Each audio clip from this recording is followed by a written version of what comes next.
It's time to open your stock images folder and get ready to face the enemy. We've got some more Entitled Parent stories. It's the friendly EPs you have to watch out for. 1 minute you're just enjoying playing with a friend. The next, well, you have to watch to find out what this crazy mother does. Our fan-submitted story. Entitled parents are always asking for people's stuff, but you won't believe what this entitled mother demands. Yes, we know your kid is sick, but are you really going to ask him for that? A girl is celebrating her birthday with her family, but of course her entitled mother tries to make it all about herself instead. How does she ruin her daughter's birthday? You'll only find out by watching this episode of VoiceyHere's Entitled Parents. This story was called You Already Have One Brother. My daughter has none. Let me have him. Bit of backstory.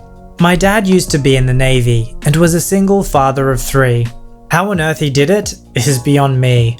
But he's a spectacular dad and somehow managed to raise us on his own with the help of my grandparents and the occasional nanny when he was overseas. We lived in base housing where everyone knew everyone and everyone had kids and family. It was honestly the safest and most relaxed setting one could grow up in. Being my dad was single, whenever we were out playing and dad wasn't with us, my older sister stepped up and was in charge of us because she was the oldest. Lucy, our across-the-street neighbor and the nanny for the street, would sometimes watch us, which I was fine with because her daughter, Sarah, was my best friend. This happened when Lucy and her family were out of the house. My older brother and sister were still at school, and I was told not to wander too far from our house while outside playing. We live on the corner lot and had the biggest front yard, so it was common for most of the kids to hang out at our house. But I was too young to go to school, and aside from Sarah, there was one other kid my age in the immediate vicinity, and she was across the street, shyly looking at me while she played with her toys in her own yard. Eventually, she left her toys and came over to play, and introduced herself. "Hi, I'm EK. "Oh, I'm Kyle," I replied. I don't remember saying much after that, besides just picking at the grass and looking at the clouds, and maybe riding bikes around the corner of my neighborhood. I'm pretty sure she called my house boring, to which I said that having my brother and sister around made it less boring, because then I could go to the park. She frowned and said she was an only child, but that also meant she got a lot more toys. She then asked me if I wanted to come over and explained she had a super cool merry-go-round in her backyard. Of course, to any kid, that sounds like a good time. "Hold on," I said excitedly. "I have to tell my dad." Just then, my sister came around the corner, talking with my brother. Instead of going to my dad and telling him, I ran up to her and told her where I would be. "And where does EK live?" she asked, looking over at the blonde girl sitting in the lawn. EK pointed across the street. "Okay, I'll come and get you when dinner is ready," she replied.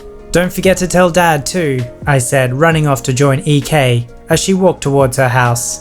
We went inside her house, and it was like stepping into a veritable toy box. Toys everywhere, ranging from Barbies to Hot Wheels, and even some Legos. I was in shock. I had never seen so many toys. She casually walked past all the toys and guided me to the backyard.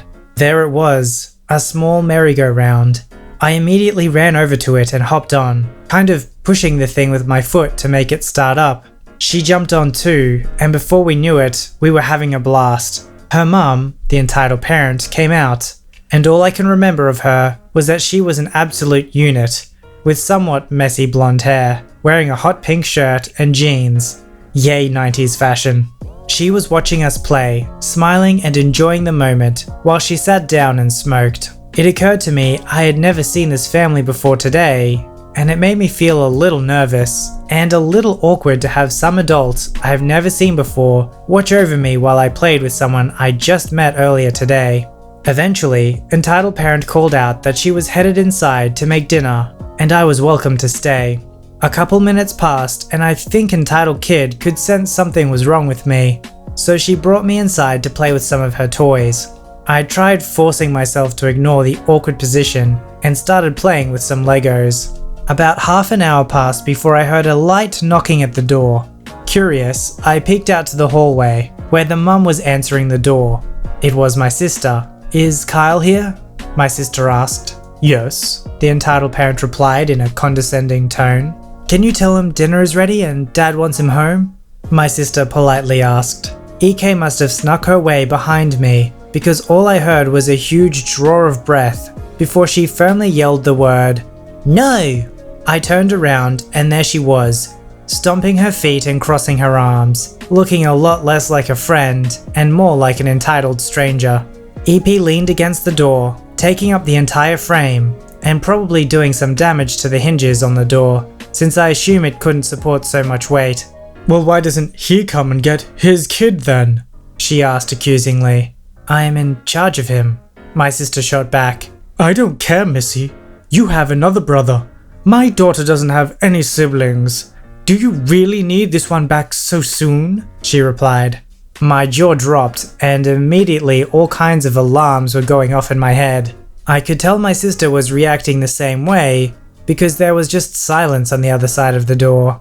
EP slammed the door in my sister's face and my eyes began to water because now I was alone with two people who I barely knew who were not allowing me to go home.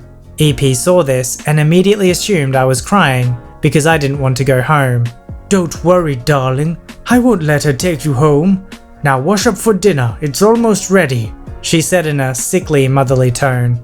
"Yay!" EK replied, apparently not hearing her mum asking us to wash up as she gleefully skipped after her mum. I went to use the bathroom alone and faked washing my hands. I turned on the faucet and let it run as I quietly made my way to the door and slipped out. I ran across the street and went inside to where my sister was stunned and my dad was telling me that I was late for dinner. She clearly hadn't told him because he never said a word about it. Sometimes it's easy to forget how cluey kids can be. Like, they can know when something's not right and they might not know the right thing to say or do, but they do know when things are wrong. I'm glad the hero of our story was smart enough to do the whole fake washing hands while slipping out the door. Yeah, there's something just wrong with that family. It was just really creepy. I mean, I don't think anything too bad would have happened, but the fact that the family was like, "Oh, we only want to have one child, but we'll basically force other kids to be friends with our child just to keep them happy." It's just weird. This fan-submitted story was called Entitled Parent Demands My Kidney. I am 15 and almost 16. A former family friend, who I'll refer to as Organ Stealer, or OS, for obvious reasons, and her son, who I'll refer to as SC for sick child. So her son has a medical issue, and his kidneys are beginning to fail, which is unfortunate, and I genuinely feel bad for them. Due to his age, he needs a younger person's kidney, as an adult's wouldn't fit. Now, I'm not the healthiest either, as I have a condition known as rectal prolapse. It's gross. If you're curious, look it up. And I've had other problems regarding my stomach organs, but my kidneys are in tip-top shape. Anyways, OS is looking for a suitable donor, and my mother and OS were having a friendly conversation involving our health issues. Here's how the conversation went. I was there, SC was not. This was 3 days ago, and we were over OS's house. What blood type is OP? OP is B positive. So is SC. That is cool. You know SC needs a kidney, right? Yes, I do. I hope he gets it. Well, you need to get OP tested right now, as he has the same blood type, so he should be able to give SC one of his kidneys. Me and my mother exchange a shocked expression. Well, I wouldn't feel comfortable with OP donating a kidney, let alone getting tested to see if he's a match. Well, OP is healthier than SC, and he needs a kidney, or he will die. If you don't get tested, then you're selfish, and you want SC to die. No, that's not what that means. OP still has medical problems, and it is more dangerous for him to donate his organs. I'm sorry that SC is sick, but it is no reason to try and force us to donate OP's kidney. Well, OP, would you be okay giving up a kidney? I'm sorry, but no.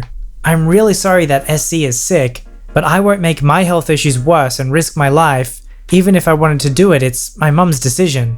I cannot believe you're child killers. If SC dies, it is your fault, and I'm gonna tell everybody that you want SC to die. I literally said I don't want SC to die. Well, if you didn't want him to die, then you'd get tested, and you are letting him die. Why not get tested to see if you're a match?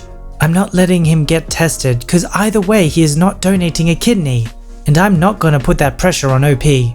Donating a kidney changes a person's entire life and could make my health issues worse. No, it's a simple surgery. For the donor anyways. SC's life is more important than your kidney. It will not change your life and you have two. You only need one to live. OS begins to walk closer to me, pointing her fingers angrily and shouting profanity. My mother grabs her keys out of her pocket. And with that, we are leaving. Goodbye. OS grabs my mum's keys and throws it across the room. You're not leaving until you agree to make OP give SC his kidney. I will do no such thing. I'm getting my car keys and we are going. You are willingly keeping my child sick? You're evil, and you're going to hell. At this point, I had had enough. No, she is protecting me. If you didn't know, I have health issues, and I do not want to risk my life and ruin my quality of life. I'm sorry that SC is sick, but the way you're treating us is not okay. Well, I'm gonna block you on Facebook and block your number, and I'll never talk to you again. Good, because I never want to see you anyways. We grab our keys and leave. Later, I check on Facebook, and she was leaving posts on how we want SC to die, and if they die, it's our fault, since I wouldn't donate my kidney. SC is a good kid and wouldn't knowingly be a part of it, so I feel that much worse for him. Entitlement becomes that much trickier when it's a life or death situation. That's why there's so much conflict and debate when it comes to issues regarding healthcare. The reality is there's scarcity. There's only so many doctors and so many resources to care for sick people. Who gets to decide which resources go to which people? Who decides which needs are the greatest? It's not an easy question to answer, but I think the answer should never be entitled people having the ability to force others to get what they want. As we can see from this story, it would mean literally taking kidneys from people when they don't give their consent. This story was called Entitled Mum Buys Herself Presents for My Birthday. Sadly, in this story, the entitled mum is my mother. This was years ago, but I still remember it, because I still cannot understand her logic behind it. Anyways, my birthday party rolls around, and it was time to open presents. Me being my antisocial self, just wanted to get the party over with. I opened presents from my favorite auntie. My mum is Filipino. All her friends were called auntie or uncle. She had gotten me some books on witchcraft history and on the occult, because she knew I was really into learning about that kind of stuff back then. Got the normal presents, I suppose, from my uncles and aunties, $20 here and there. Once I was done with what was on the table, I said thank you to every single person. I was trying to escape back to the garage with my dad. I was stopped by my mother as I went to leave, saying I didn't open the presents from her yet. I sigh, thinking she bought me another really girly thing to wear. She hated the way I dressed because I normally wore a lot of black. Still do, actually. I sit down on the couch as she hands me 3 boxes. 1 small box and 2 medium boxes. I unwrap the small one first, and lo and behold, she got me a bottle of her favorite perfume. I look at her like, what? Well, if you don't like it, I'll just keep it. Rolls her eyes and then complained to her friend in Tagalog about how hard it is to please me. I unwrap the second present. It's new Nikes that are too big for me. But oh wait, what's this? Well, wouldn't you know, they're my mother's size. I just sigh and hand them over to her without a word. She then starts loudly saying, I've been meaning to get new gym shoes, to the whole room. My best friend looks at me and just rolls her eyes because she knows how my mother is. I open the last present. This one was actually really nice. It was a brand new Discman. Yes, I'm old. It was really nice. It had a strap for your hand to slide into it so you could walk with it comfortably. I said, cool, thanks mom. She looked annoyed. Pretty sure she had bought this hoping I wouldn't want it like the rest. Joke's on you, woman, cause I used that thing the rest of my freshman year and all sophomore year on the bus. I start to walk away with my Discman in hand when she gets up and tells me she's using it tomorrow at the gym, so to put it in her and my dad's room. Sorry mother, but I already gave you back your things, but this is mine. Thank you for buying yourself presents and pretending they were for me. I walk to the garage with my friends, laughing quietly. Tell my dad all about mother's attempt at presents. He just sighs and hands me a beer. I was 16, so he wasn't handing a 9-year-old a beer, so don't freak out. My mother then comes outside, yelling at me about how could I embarrass her like that in front of her friends. She just yells, stomps her foot, and then looks to my dad for help. My awesome dad. You bought yourself presents for her 16th birthday. Did you think she would be happy about it? She has a right to be upset. You really don't have a leg to stand on here. She just huffed, then stormed back into the house. I spent the rest of my party with my dad and my friends in the garage.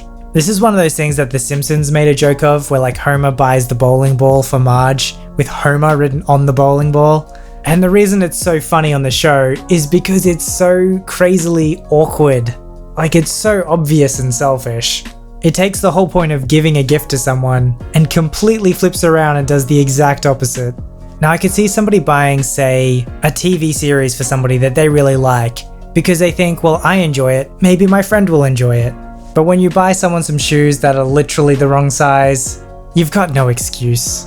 This story was called I'm More Pregnant Than You, but You Still Deserve My Expecting Mum Spot and My Ticket to the Baby Show. My mother-in-law drove me everywhere when I was pregnant because I didn't drive yet.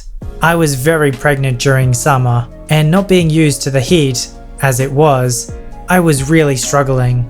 So one day we went to a sort of show at a center where they sold baby clothes and toys and tech and some stuff like that, new and used, for cheap. The show ran for 3 days, but the first day was only open to expecting parents who got tickets either by sponsored parent groups, OBGYNs, etc. My mother-in-law knew a few of the runners from her nursing days, told them her daughter-in-law, me, was pregnant, and so got us in on day one. There were some mum and child spots and some expecting mum spots, and they were all in the same front end of the lot. So of course, it being 30 degrees Celsius out and being pregnant, we chose an expecting mum spot. One lady pulled up behind our car. My mother-in-law thought nothing of it and got out to pay for a ticket so we could go. This lady, who didn't even look pregnant at all, got out of the car and went up to my mother-in-law, blasting her for taking a spot that she obviously didn't need, and told her to move so she could have it. My mother-in-law looked her up and down and said, "Well, you don't look pregnant yourself." And this bee goes, I'm 2 months pregnant, thank you very much. Mother-in-law just rolls her eyes and takes her ticket and comes back to the car. She pops it on the dashboard and tells me to come out. All the while, this EB goes off and off at her to let her take the spot and stop being so selfish. So out I pop, stomach so big it could literally be used as a beach ball, top bigger than me to cover it, and ankles so wide I made Aunt Marge look small after Harry made her a balloon. And the EB just looks at me with disgust. I smile at her and close the door and slowly walk to my mother-in-law. I'm waddling as I'm a freaking blubber whale, and the EB speed walks ahead of us, smirking. About 5-ish minutes later, we enter the hall and behold the almighty EB standing in front of us, having a freak out. I didn't catch the start of the conversation, but we walked in on her saying, But I'm pregnant, I should be allowed in. I'm sorry ma'am, you don't have a ticket to the show for today. We're open to the public tomorrow if you'd like to come back then. I'm here today and I want to attend today. All the other mums are allowed in. I know, but they've all got tickets. I'm sorry, but you'll have to come back tomorrow or Thursday. My mother-in-law can see that I'm struggling to stand, so she goes to the front desk lady, flashes our tickets, and lets us through. How come they got in? They have tickets. Well, take their tickets and give one to me. She's, she points to my mother-in-law, not even pregnant. I'm not going to do that, ma'am. Why not? I deserve to be here. I'm about to be a single mom. This is absolute discrimination. I wasn't feeling great at this point. Baby whale started to hiccup and kick a lot, and it made me feel queasy. So we walked away to grab a water and snacks. But I could hear EB yelling still. Something about how unfair it is that single mums without connections always get the short straw or whatever. Needless to say that she wasn't let in. But baby whale got some awesome stuff, and mama whale got herself a few treats too. This seems to happen a lot. People will go, oh, it applies to me so I can go. And yet they forget basics like actually getting a ticket. So yes, it was open to pregnant women, but that's not a ticket into the place. You still need to actually get the ticket. On the other days, it's open to all humans, but being human doesn't mean you have a ticket. If you'd like your story to be narrated by me, don't forget to visit the subreddit r/VoiceyHere, link below. Don't forget to like this video and subscribe if you'd like to see more. Alright, I'll see you in the next one.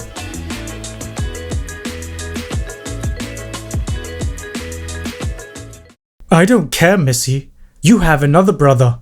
My daughter doesn't have any siblings. Do you really need this one back so soon? She replied.